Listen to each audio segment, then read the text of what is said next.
नोएडा लिए चलते हैं, जहां मुख्यमंत्री योगी आदित्यनाथ क्या कुछ कह रहे हैं। आपको सीधा मथुरा लिए चलते हैं, जहां मुख्यमंत्री योगी आदित्यनाथ क्या कुछ कह रहे हैं, आपको सुनाते हैं। यही तो एक दृष्टि है जिसे मूर्त रूप लेने में भले ही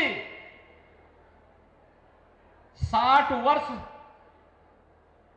लग गए हों, लेकिन पंडित दीनदयाल उपाध्याय जी का सपना साकार होता है जब भारत आज प्रधानमंत्री मोदी जी के मुंह से वोकल फॉर लोकल और स्वदेशी के मंत्र को सुनता है और उसको प्रभावी ढंग से जमीनी धरातल पर उतारते हुए देखता है।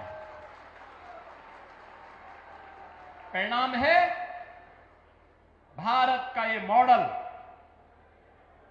प्रत्येक क्षेत्र में आज दुनिया के लिए एक नई प्रेरणा बन जाता है। कौन सा ऐसा क्षेत्र है जिसमें पिछले 11 वर्ष में भारत ने अभूतपूर्व प्रगति न की हो? कौन सा ऐसा क्षेत्र है? और ऐसा नहीं कि जब भी भारतीय जनता पार्टी को अवसर प्राप्त हुआ,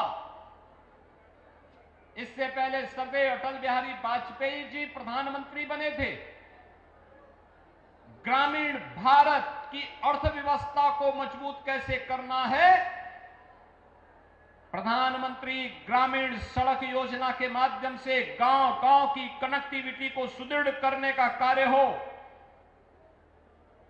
अंतिम पायदान पर बैठा हुआ व्यक्ति भूखों नहीं मरेगा, उसके लिए अंत्योदय, अन्नपूर्णा, बीपीएल और एपीएल की अन्न की योजना उन्होंने लागू करके जनजातीय क्षेत्रों में 1 रुपये किलो उस समय उन्हें चावल उपलब्ध करवाने का काम जनजातीय क्षेत्रों में किसी ने किया था? स्वर्गीय अटल बिहारी वाजपेयी जी ने किया था।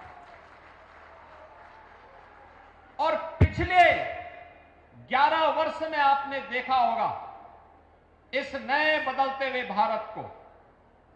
आज भारत जो कभी दुनिया के अंदर बॉटम 5 में गिना जाता था, आज वह दुनिया की टॉप की 4 बड़ी अर्थव्यवस्था में उस भारत का नाम है और अगले वर्ष तक भारत दुनिया की 3री बड़ी अर्थव्यवस्था बनेगा। ये जो भारत के नए भारत का दर्शन है, ये हर एक क्षेत्र में है। क्या विरासत में, क्या विकास में, क्या युवाओं के कल्याण के लिए की गई और उनके उत्थान के लिए बनी हुई योजनाओं में हो, क्या अन्नदाता किसानों के हित के लिए बनाई गई योजनाएं,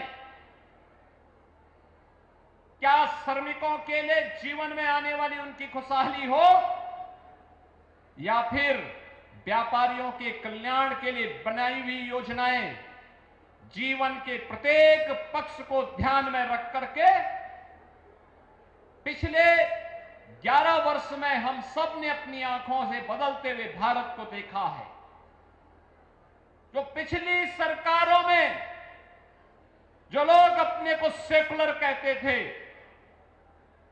उनकी सरकारों में जो भारत को दुनिया की एक ताकत बनाने का जो असंभव सा शब्द जुड़ा हुआ था, इस असंभव को संभव बनाने का काम पिछले 11 वर्ष में प्रधानमंत्री मोदी जी ने पंडित दीनदयाल उपाध्याय जी के मंत्र को आत्मसात करते हुए उसको प्रभावी ढंग से संभव बनाने का काम किया है। यानी पंडित दीनदयाल उपाध्याय जी के मंत्र में असंभव को संभव बनाने का मंत्र छुपा हुआ है और असंभव को संभव बनाने का यही मंत्र है जो आज पिछले 5.5 वर्ष से लगातार 80 करोड़ भारतीयों को फ्री में राशन की सुविधा का लाभ दे रहा है। हर महीने हर भारतीय, गरीब भारतीय के घर में 5 किलो राशन फ्री में उपलब्ध हो जाता है। बहनों और भाइयों, यही नहीं, अन्नदाता किसानों के लिए बनाई गई योजनाएं, सॉयल हेल्थ कार्ड से लेकर के प्रधानमंत्री फसल बीमा योजना, प्रधानमंत्री कृषि सिंचाई योजना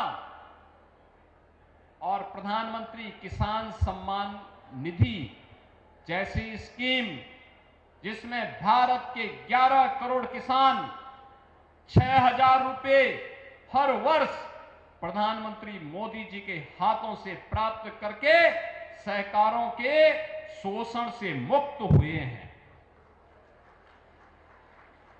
आज किसान को उसकी उपज का दाम दिया जा रहा है, लागत का 1.5 गुना दाम उपलब्ध करवाने का काम हो रहा है। श्रमिकों को उनकी सामाजिक सुरक्षा की बीमा की स्कीम के साथ जोड़ने का काम हुआ है। युवाओं के लिए मिशन रोजगार के साथ साथ स्टार्टअप और स्टैंडअप जैसी स्कीमों ने उनके जीवन में एक नया परिवर्तन लाया है। आज भारत का युवा जॉब सीकर नहीं बल्कि जॉब क्रिएटर बनकर के दुनिया के युवाओं को नौकरी देने का मादा रखता है, उस प्रकार की क्षमता रखता है। नारी गरिमा की रक्षा करने के लिए पिछले 11 वर्ष में हम सब ने देखा है कैसे परिवर्तन आया। बेटी बचाओ बेटी पढ़ाओ का कार्यक्रम हो, मातृ वंदना का कार्यक्रम हो, फिट इंडिया मूवमेंट का कार्यक्रम हो, खेलो इंडिया खेलो का कार्यक्रम हो, या नारी शक्ति बंधन अधिनियम के माध्यम से नारी गरिमा की सुरक्षा, उसके सम्मान और उसके स्वावलंबन के लिए चलने वाले अनेक कार्यक्रम, जिसका एक मॉडल अभी कुछ देर पहले यहां पर मैं दीनदयाल धाम में भी देख करके आ रहा हूं। कैसी सैकड़ों की संख्या में बहनें रेडीमेड गारमेंट्स के माध्यम से अपने जीवन को स्वावलंबन के मार्ग पर प्रशस्त करते हुए अन्यों के लिए प्रेरणा बनी हुई है। गौ आधारित खेती इस स्वदेशी का बेहतरीन मॉडल है। स्वदेशी है तो हम सशक्त हैं।